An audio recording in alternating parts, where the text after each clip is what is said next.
Hi folks, this is Jason from MrTheBigMan.net again.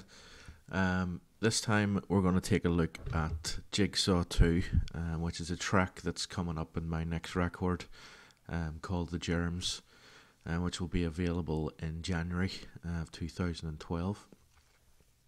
Again, I wrote this while I was away on holiday in Spain. I want to take you through all of the different pieces and all the things that I've put together, some of which I'll touch on heavily, some of which I'll touch on in other tutorials which I'm going to put up on the YouTube site. As you can see, it's a fairly hefty and cluttered rack because I was working at speed, and I always find that when I work at speed things get a little bit messy, so I'll obviously more than likely clean this up a little bit.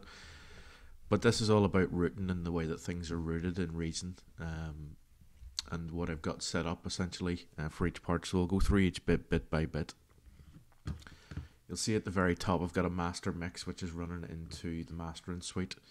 I haven't got anything set on that, I've just set it at default so that it shows that everything just set up in order to give me a decent enough sound through so I can hear what I'm doing. So that has all of the different areas, my sidechain kick, my drum mix, my bass mix, and then my second bass and lead mix, which will go through those different areas separately.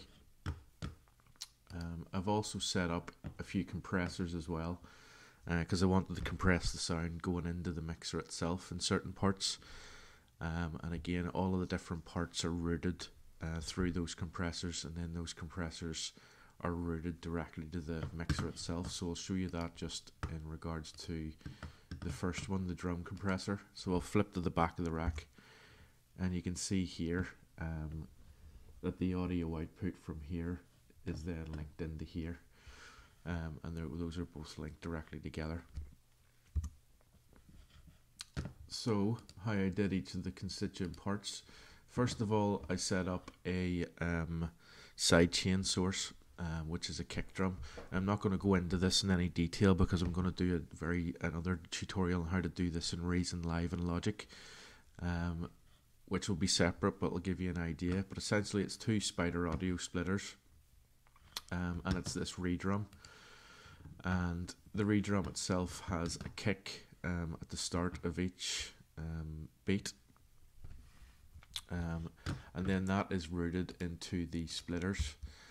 So you can see from here going into the actual splitter from here. That is then passed over to here, and that gives us 4 separate outputs of exactly the same sound coming from that kick drum. One of which, as you can see, is going up to our compressor, and I'll show you how the sidechain inputs work as we go along then from there. So what I wanted to do was start off with the drums and show you quite a nifty wee thing that I found out as I went along. So we have different patterns, again set up in the same way as introduction. I've got different kick drum patterns: no kick drums, none. The snare itself is in different places as well.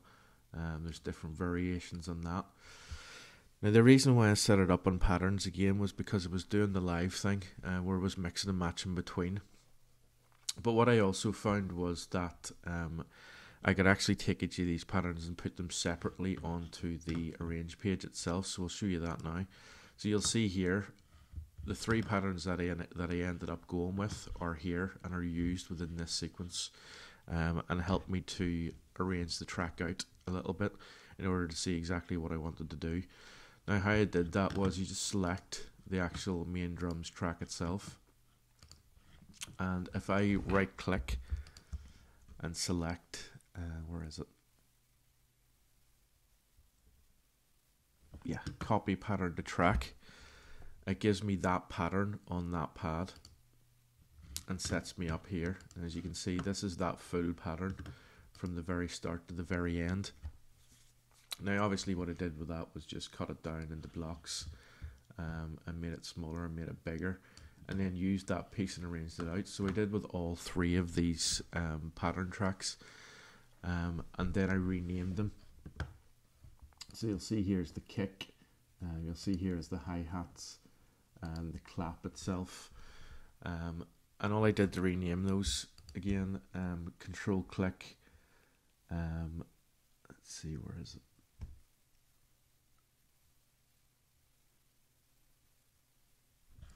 It'll say here remove label from clip, but whenever I did it, it was actually add label, and it'll just allow me to type in exactly what that is, and it gives me a better idea of what's going on then whenever I'm doing this particular part. So I'll just take that out of the main mix because I don't need it at this stage, but that was essentially how I did it. I created all of the drums on redrum and then emptied all of the patterns into the sequencer and used that to arrange. Now the next part was to throw some loops in to give me a bit of a groove.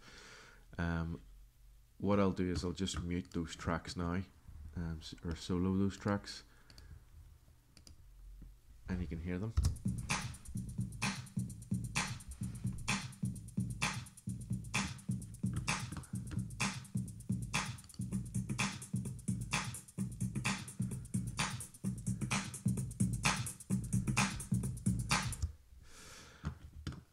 Fairly straightforward, just drum loops again that I found in the library. I might change them, I might keep them. This is pretty much finished, this track, as far as Reason's concerned, so I might keep them. Again, just a Dr. Rex. It has the actual sound itself linked in. So as you can hear, there's the actual beat itself. Now what I did with that was then to actually roll that out fully so you can see it. I then took that and ran it into this compressor.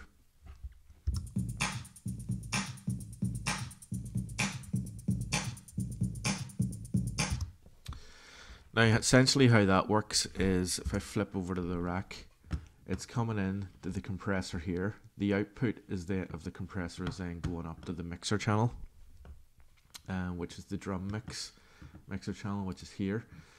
But what I've done is for the spider splitters at the top, I've taken an output from that and put it into the sidechain input of the actual compressor itself. Now what that allows me to do then is to sidechain that particular sound. So what I've done is you put the ratio up full, and you'll start to see the kick drum coming through on the meter here, and then use the threshold to work out exactly how much sidechain that I need in order to allow the kick drum to fit in perfectly with that. I'll unsolo these tracks. I'll solo out the Thor tracks so that you can hear it. Oh, I didn't want to do that actually. I want to mute those.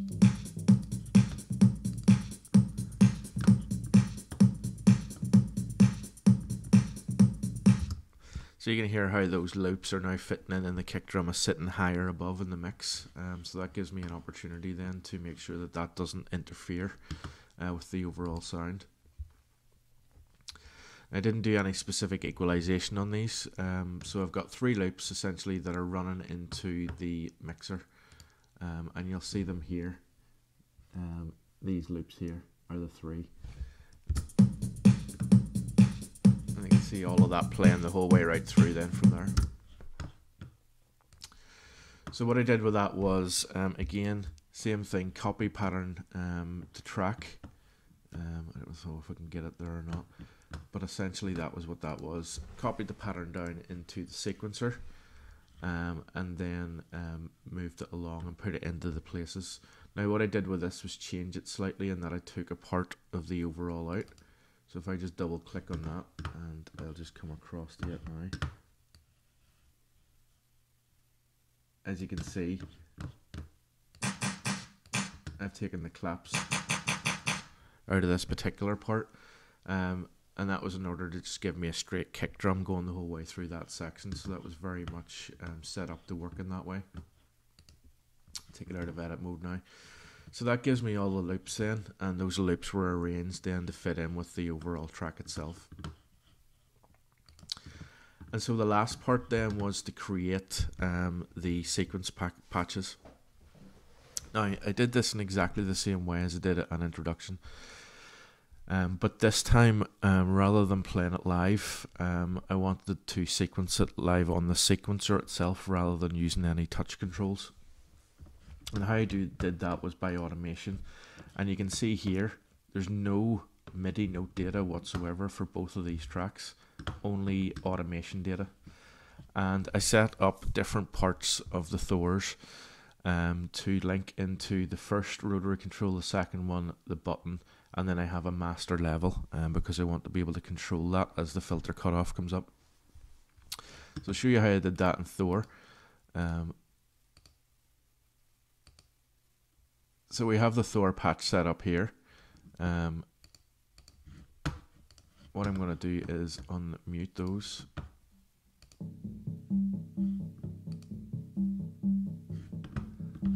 I'm going to put the playhead here. That's one thing I found was if you have the automation up and the playhead's the middle of that automation, everything will still continue to run. So I'm just going to press the run button.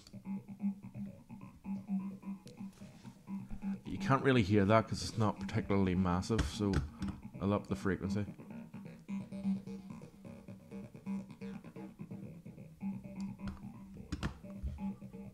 Okay, so what I've done is at the top here, you'll see that these are now denoted by a green square. That means there's automation running on those particular tracks.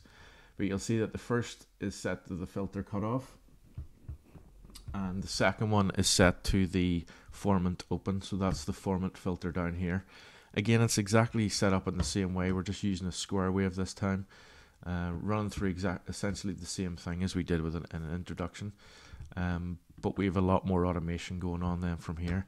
So as you can see at the bottom, button 1 is set to trigger the sequencer. Rotary 1 is set for the filter frequency, and rotary 2 is set for the filter 2, and it's for the drive part of the filter 2. So what I then did was I wanted to set this up to run. And how we do that in Reason is through automation. You can see the automation pane here. I'll make it bigger. You can see where I've set it up and drawn in all my different grid points as to when I want everything to happen. Now, how to do that essentially is to set up automation. So what you want to do is set up a new automation track. I'm going to click just on this one. Now I did this in Reason 4, so I'm not really sure how to do it exactly here, but I'm going to add another lane up here, which is here. I'm then going to take this and I'm going to drag it out for the length of time that I want the automation to last for, and then I'm going to set it to automate a specific thing. As you can see, I've already set these to automate rotary 1, rotary 2 and button 1. A lot of the filters aren't available on this, so what you do is if you can't find what it is that you're looking for, you click on more parameters and it'll bring you up a box and it will give you every single parameter of the actual synth itself. It'll give you a better idea of exactly how to do it. I'm going to delete that lane out, and that's what basically what I did from there was going into each lane.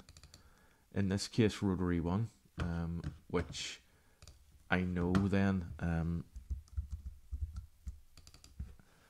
rotary 1 I know is set to turn the filter cutoff on and off, so that's essentially what I've done.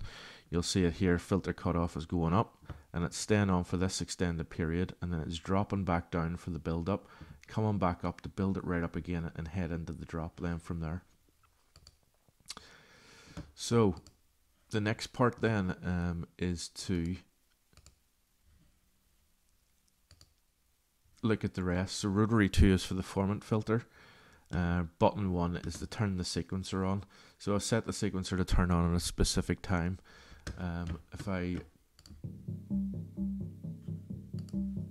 You can hear the saw bass, but at this stage you can't hear the 303 line. Hopefully that should come up fairly soon.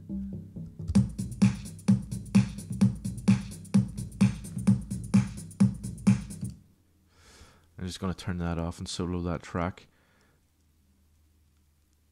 And typically it's not working. I think that was because I made an actual change to the overall track itself, but essentially that's how it works. And then I've set the master level. You'll see that the master level rises, and that's because what I'm doing is bringing the overall filter right in. So You can hear it now. So you can hear it now.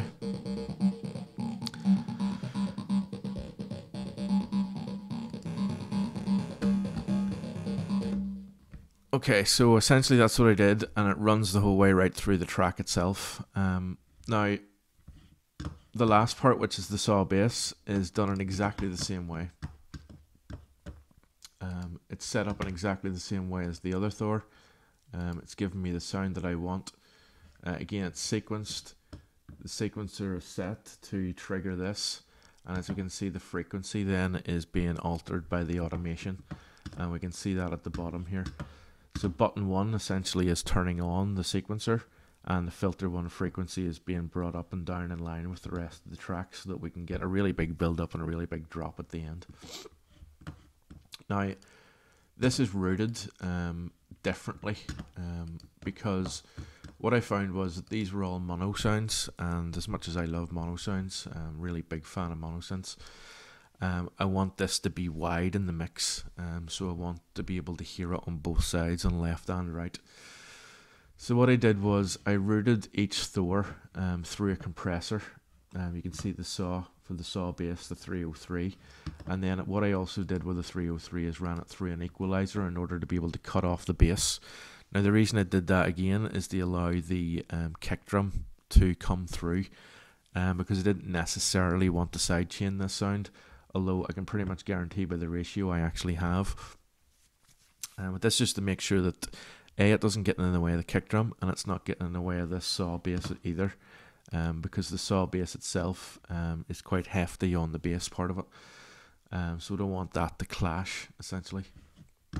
So what I did was I ran them both into these submixers, and you'll see that what I've done is to give myself independent control of everything. I've run the compressors into 2 different mix channels. So that's the left and that's the right. If we turn around, we can see here saw left and saw right. That allows me to then work out what's being panned, but doing the panning via volume changes. Now I'm sure there's a way to do this that's much easier, but it just happened to be the way that I did it at the time. Then I'm running both into an overall bass mix. That's being used then on either side, and obviously as independent levels. And then that is being run up to the main mixer. And we can see that with the bass mix. The bass submix.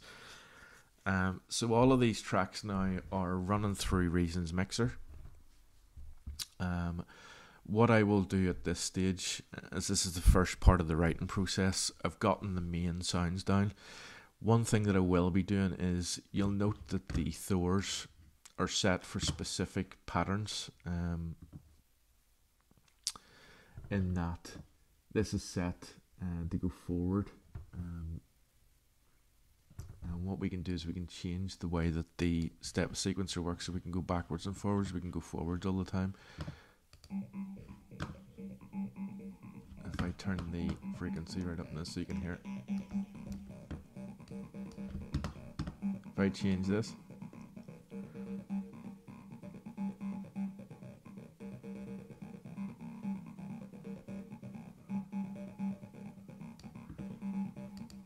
you'll see that it gives us completely different ways to trigger the step sequencer, so it gives us different sounds.